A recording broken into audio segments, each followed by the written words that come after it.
The Tamil that Munni spoke was stimulating. Stimulating मतलब होता है उत्तेजित करने वाला, ठीक है। स्टिमुलेटिंग स्टिमुलेटिंग का मतलब होता है उत्तेजित करने वाला, मतलब प्रेरित करने वाला। जैसे the Tamil that Munni spoke was stimulating even as pure sound and the foreigner listen with fascination. जिस तमिल में मुन्नी बात कर रहा था वो काफ़ी प्रेरणादायक था, किसके लिए? स्ट्रेंजर के लिए।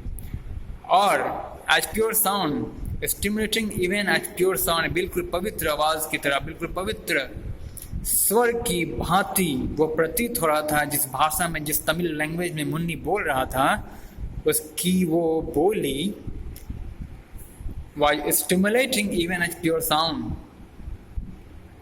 मानो जैसे एक प्योर साउंड की भांति हुए, बिल्कुल ही स्वच्छ आवाज की भांति हो और प्रेरणादायक हो, प्रेरणा स्रोत हो, ठीक है। And the foreigner listen with fascination, और वो फॉरेनर उसकी बातों को बहुत ही मोहित होते हुए, मनमोहित होते हुए सुनते जा रहा था।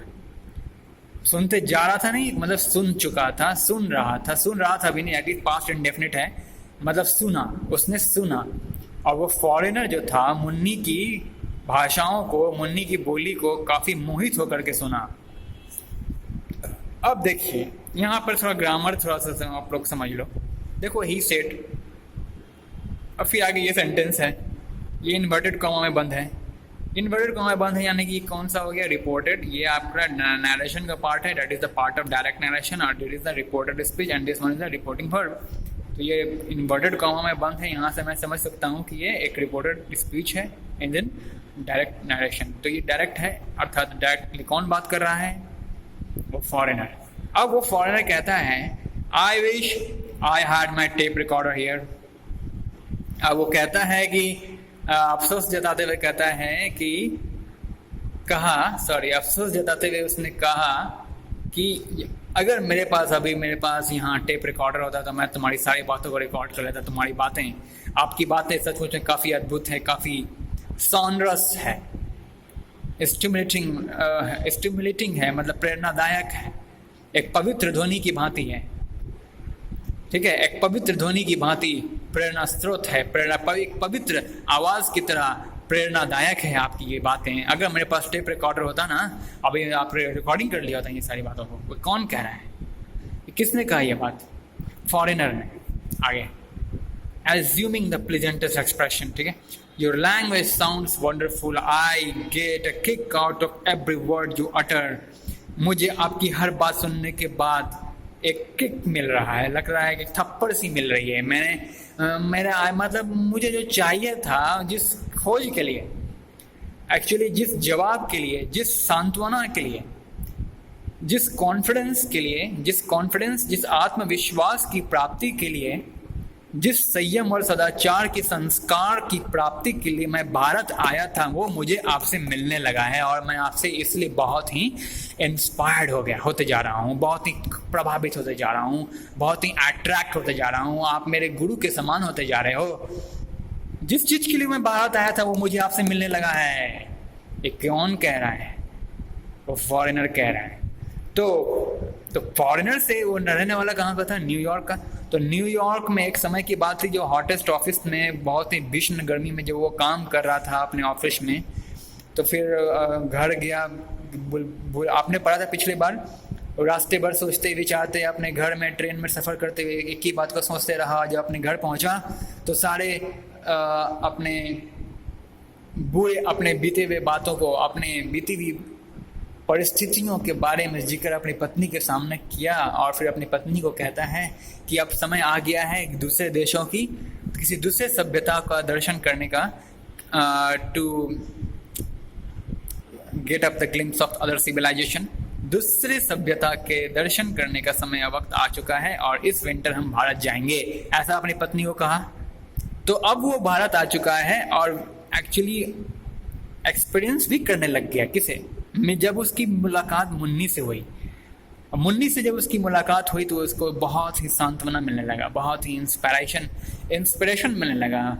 मानो जैसे कि एक गधे को अपने गधेगिरी की बात समझ में आ गई है और उसे पीछे से कोई मार रहा है, एक बैट दो बैट, एक लात दो लात मार रहा हो, समथिंग लाइक दैट।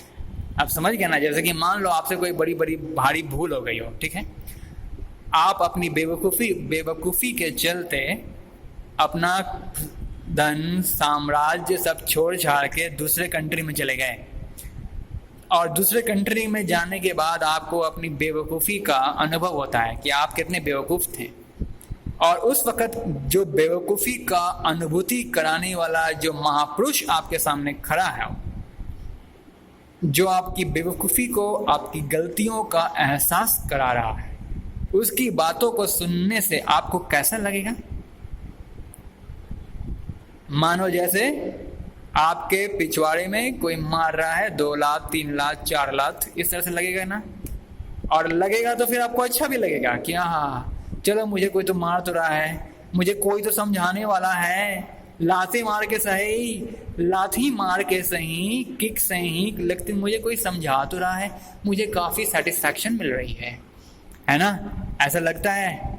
ऐसा ही उस आदमी को, उस फॉरेनर को मुन्नी के पास, मुन्नी के संपर्क में पहुंचने के बाद महसूस होने लगा। मुन्नी की उन पवित्र उन बातों को सुनने के बाद मुन्नी को ऐसा कुछ, उस स्ट्रेंजर को ऐसा कुछ अनुभव हो रहा था, फीलिंग हो रहा था। Seems like that, not it's just reality, it is seeming like that, okay, with that stranger, it is the feeling of that stranger actually. So your language sounds wonderful, I get a kick out of every word you utter. हर वो बात जो, हर वो शब्द जिसे आप उच्चारण कर रहे हो, उसे सुनते के साथ मुझे मानो एक किक सा लग रहा है कि मेरे पीछे कोई मुझे मेरी गलतियों को लग रहा है कि जैसे कि कोई लात मार के हटा रहा हो पीछे से। ऐसा कुछ उसे स्ट्रेंजर को एक्सपीरियंस हो रहा था, फीलिंग हो रहा था। और now here he indicated his years, यहाँ वो अपने कानों को इंडिकेट कर रहा है, ठीक है। जैसे कि मैं वो करा कि I get a kick out of every word, तो उसके कानों में गूंज रही थी उनकी सारी आवाज़। मैं आपको बोला पिछवाड़े की बात, पिछवाड़े को आप समझ सकते हो।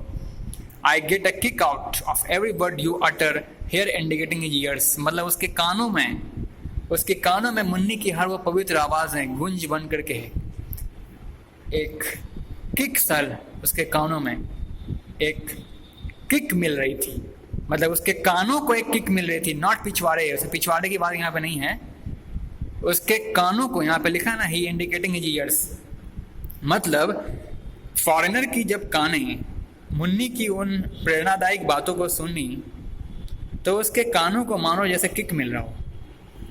Kick, his years was getting kick, okay.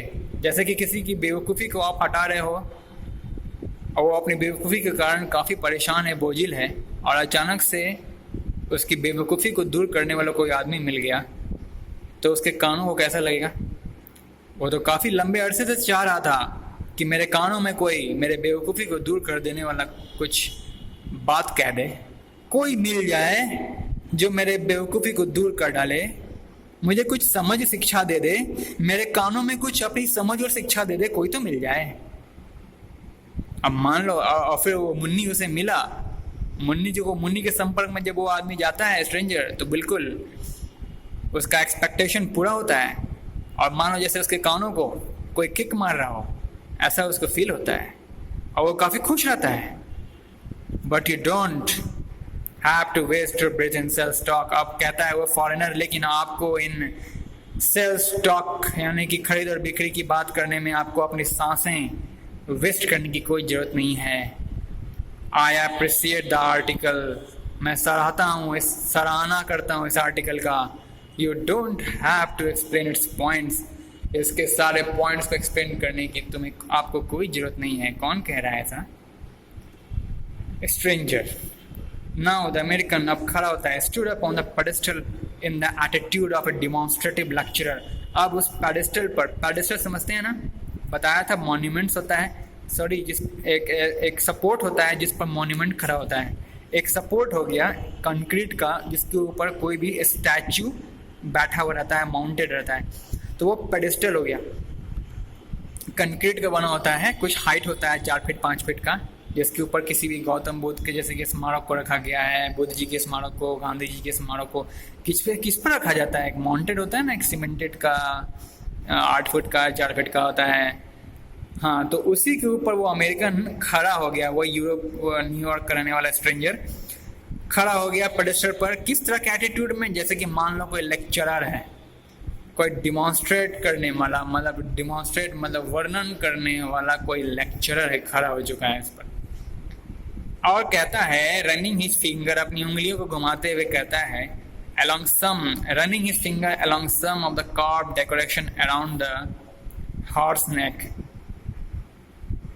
उस घोड़े के गले के चारों ओर, मतलब उस घोड़े के गले के आस पास फिंगर, अपनी उंगलियों को घुमाते हुए घोड़े के नेक के आस पास जो डेकोरेशन था, जो डेकोरेशन पूरी तरह से कार्व्ड किया गया था घोड़े के गले के पास, उसकी ओर उंगली करते हुए, उंगली घुमाते हुए, फिंगर को इस तरह से शो करते हुए वो कहा, और बहुत ही धीमी आवाज में उसने कहना चालू किया एंड अपने शब्दों का उच्चारण स्टेप बाय स्टेप कर रहा था। किस मतलब अपने शब्दों का उच्चारण बहुत ही धीमी आवाज में स्टेप बाय स्टेप किया, मतलब सिलेबल बाय सिलेबल। मतलब सिलेबल का मतलब क्या होता है? अंश, शब्दांश। शब्दों के अंश को कहते हैं सिलेबल।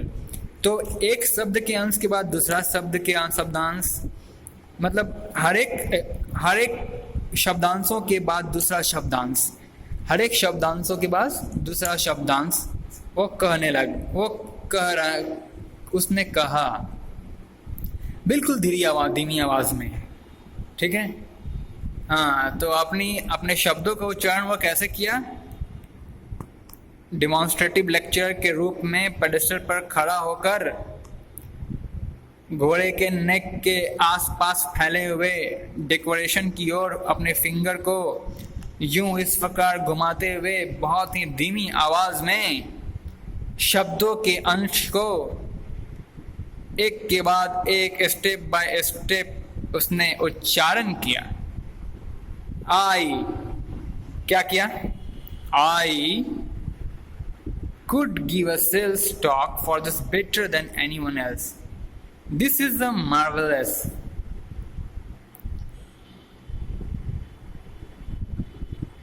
मैं अपना सेल्स टॉक, सेल्स यानी कि खरीद बिक्री की बातें, इसके लिए मैं दे सकता हूँ rather than anyone else। मतलब केवल और केवल मैं जो खरीद और बिक्री की बात करूंगा, केवल और केवल इसी घोड़े और इसी वॉरियर के लिए जिसके पेडेस्टल पर मैं अभी खड़ा हूं। वो कौन कह रहा था ये बात? स्टेप बाय स्टेप, मतलब syllable by syllable, as a demonstrative lecturer who, वही स्ट्रेंजर उस पेडेस्टल पर खड़ा होकर के संबोधित कर रहा है सभी लोगों को कि मैं इसके लिए बोली लगाता हूँ। ये स्टैचू के लिए, जो कि काफ़ी एंशिएंट है, इसके लिए बोली लगाने के लिए मैं केवल और केवल इसी स्टैचू के लिए बोली लगाऊंगा, because it is better than anyone else. This is a marvellous combination of yellow and Indigo. Yellow और इंडिगो रंग का ये कॉम्बिनेशन एक मार्वेलस कॉम्बिनेशन है इस पर। Thou faded now, how do you people of this country achieve these flaming colors? Thou faded now का मतलब होता है